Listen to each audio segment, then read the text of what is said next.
महादेव और महादेव की ओर जिनकी बराबर हर जगह पर आपको दिखेंगे, और भगवान नंदी की जो दृष्टि है महादेव की ओर, तो इसका अर्थ बनता है कि धर्म की दृष्टि कल्याण की ओर है।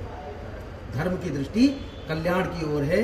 और देखिए धर्म रूप नंदी है, नंदी धर्म रूप माने जाते हैं और भगवान शिव कल्याण के स्वरूप माने जाते हैं। तो धर्म की दृष्टि किस पर है? कल्याण के लिए। और धर्म के भी 4 पैर हैं, नंदी के 4 पैर होते हैं ना, तो धर्म के भी 4 पैर हैं। सबसे पहला है सत्य, सबसे पहला सत्य, हमें सत्य के पथ पर निरंतर चलते रहना चाहिए। दूसरा है तप, दूसरा पैर, दूसरा पग तप है।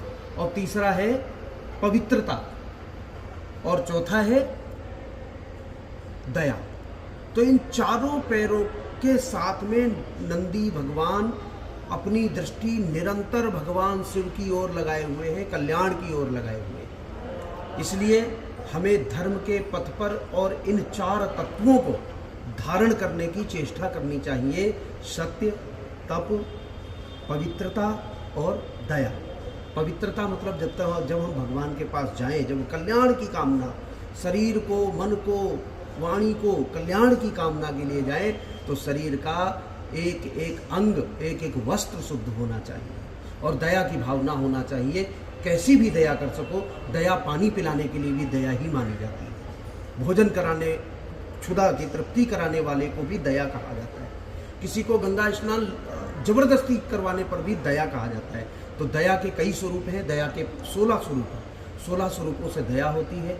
और तप शरीर के द्वारा कितना भी कर लिया जाए कम होता है, क्योंकि जब तक यह शरीर तपेगा नहीं, जब तक बचपन से संघर्ष होगा नहीं, युवावस्था में सुख की, सौखी की प्राप्ति नहीं होती। और पवित्रता, तप और सत्य, हमें कम से कम अपने उन व्यक्तियों से तो निरंतर सत्य बोलना चाहिए जिनके हृदय से हम टच होते हैं। तो इसलिए धर्म की दृष्टि कल्याण पर है, और कल्याण हमारा तभी होगा जब पथ हमारा धर्म का होगा। जय महादेव।